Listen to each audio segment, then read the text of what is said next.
માતાજી બધા મિત્રોને આવ્યો છું એક નાનકડા જોક્સો સાથે મનોરંજન કરાવવા માટે, તમને હસાવવા માટે. તો વિડીયો પૂરેપૂરો જોજો, મજા આવશે. જોરદાર સરસ મજાના જોક્સો સંભળાવું, મજા આવશે. અને સરસ કોમેડી જોક્સો લઈને આવ્યો છું અને સારા જોક્સો છે, એટલી બધી મજા આવશે કે વાત જવા દો. હસી હસીને પેટમાં દુખી જાય એવા જોક્સો લઈને આવ્યો છું. તો વિડીયો પૂરેપૂરો જોજો, મજા આવશે એમ. હા, તો શરૂઆત કરી દઉં.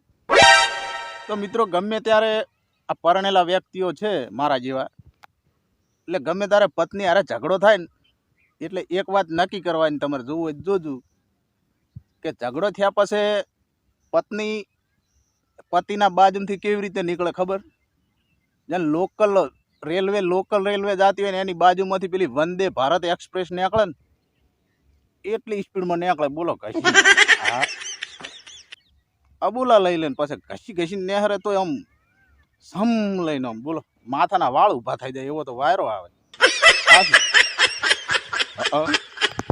પણ મિત્રો, કશું વાંધો નહીં.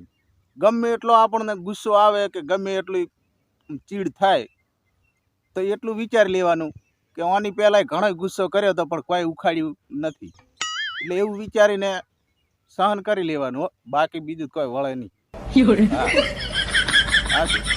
તમે જુઓ મિત્રો, આપણે ગમે ત્યારે કોઈ ગુજરાતી ફિલ્મ કે હિન્દી ફિલ્મ જોતા હોય અને ફિલ્મની અંદર જ્યારે વરસાદ પડે એટલે વાતાવરણ એકદમ આમ રોમાન્ટિક બની જાય. બોલો, અને આપણે અહીં ઘરે વરસાદ પડે ને એટલે પેલા પોંખાવાળા જીવડા હેરાન કરવા આવી જાય, હાથ હોજે હાડા હાથ થાય ને. હા, શું એની પહેલાં જમી લીધું તે ન કે જય માતાજી. હવે રોટલો જડે જ નહીં, માથે ધોળા જીવડા પોંખાવાળા જ ફરતા હોય, વેણીને થાકા ટોપલીમાંથી. બોલો. જે વ્યક્તિને, જે મોટિયાળાને, જે આમ વ્યક્તિને કે કોઈ પણ માણસને જ્યારે પ્રેમની બીમારી લાગે ને એટલે 2 છોકરાની માં હોય ને તો એને કુંવારી લાગે. બોલો, જોયેલું છે. હા, ઘણા બધા છોકરાઓ છોકરીને એમ કે મારી સાથે લગ્ન કરીશ ને તો તારા માટે તો ચાંદ ને તારા તોડી લાવું, એટલો બધો હું તને પ્રેમ કરીશ. પણ અત્યારે એવો જમાનો રહ્યો જ નહીં ભાઈ. અત્યારે કહેવું હોય ને તો એમ જ કહેવાય, તારા માટે જો હું ઘરે વાસણ ધોઈ નાખીશ, પથારી કરી આપીશ, ઘરના કામકાજ કરી આપીશ, છોકરી તરત લગ્ન કરવા તૈયાર થઈ જશે. હા, અત્યારની છોકરીઓને ઘરના કામ કરવામાં બહુ જોર આવે. હા, એટલી બધી આળસુ થઈ ગઈ છે, ફેશનમાં પડી ગયું. હમણાં એક ભાઈ મારા જેવા બચારા જમવા બેઠા, એટલે જમતા એની પત્ની રસોડામાં રોટલી બનાવતી હતી. એટલે જમતા બોલ્યા કે અભળ્યો, આ દિવસે ને દિવસે તું એટલી બધી રૂપાળી થતી જાય છે ને વાત જવા દે. એટલે રહોડામાં બેઠો પત્ની કે એવું તમને કેવી રીતે ખબર પડી? અરે શું, આ તને જોઈને આજકાલ તો રોટલી બળવા લાગી છે. બોલો, આવી રીતે કહીને પત્નીને થોડુંક અભળાવે. બાકી સીધું એમ ના કહીએ કે આ રોટલા હરખા કરી બળી જાય, છૂટું વેલણ આવે. પરણેલા દરેક વ્યક્તિઓ અમુક જ સારા નસીબવાળા હોય, બાકી દરેક વ્યક્તિઓને બિચારા એમની કોઈ લાઈફ સ્ટાઈલ હોતી જ નથી. બોલો. હા, એમને તો વાઇફ સ્ટાઈલથી જ જીવવાનું હોય છે આખું જીવન. આજે ઘરની અંદર અમુક જરૂરી વસ્તુઓ માટે લેવા હાટું બજારમાં ગયો, એટલે એક જગ્યાએ એક ફેરિયો ઊભો પોતા મારવાનો આવે ને એ વેચતો હતો. અને આજુબાજુ ઘણી બધી મહિલાઓ, સ્ત્રીઓ ઊભી હતી, પણ છતાંય ફેરિયાએ મને જ પૂછ્યું કે સાહેબ, પોતું લઈ જશો? સસ્તું આપું. હવે મારી બેટી ક્યાં વાત ફેલાણી છે જુઓ તમે.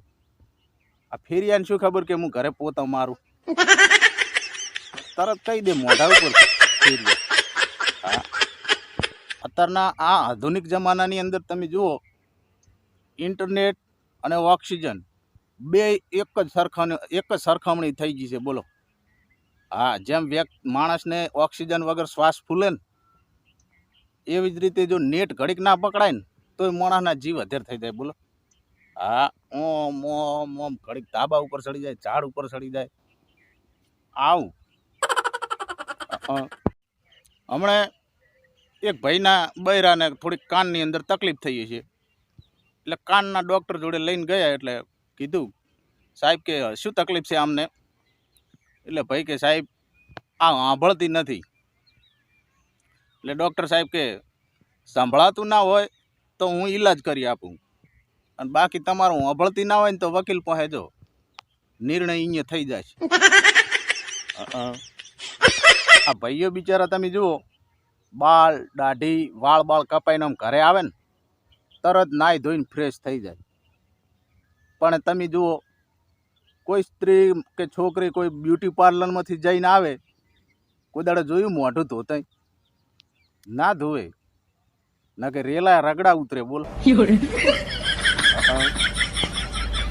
એકવાર એક અમારા પાડોશીની અંદર એક બેન હતા, રોજ ગોર મહારાજને ફોન કરે અને એટલું પૂછે કે ગોર મહારાજ જમી લીધું? એટલે ગોર મહારાજ સામેથી કહે કે હા જમી લીધું, અને પછી ટપ લઈને ફોન મૂકી દે ને જમી લે પોતે. એટલે આમ થોડા દિવસો 10 દિવસ ચાલ્યું ને એક દિવસ ગોર બાપા સામેથી બોલ્યા કે 1 મિનિટ ઊભા રહો, તમે મને રોજ ફોન કરીને એમ પૂછો છો કે ગોર મહારાજ જમી લીધું અને તરત ફોન કેમ કાપી નાખો છો? એટલે બેન કે મારે એવું ટેક લીધેલી છે કે રોજ એક બ્રાહ્મણને જમાડીને જ જમવું. એટલે આ રીતના એટલે જમાડવા ના હોય.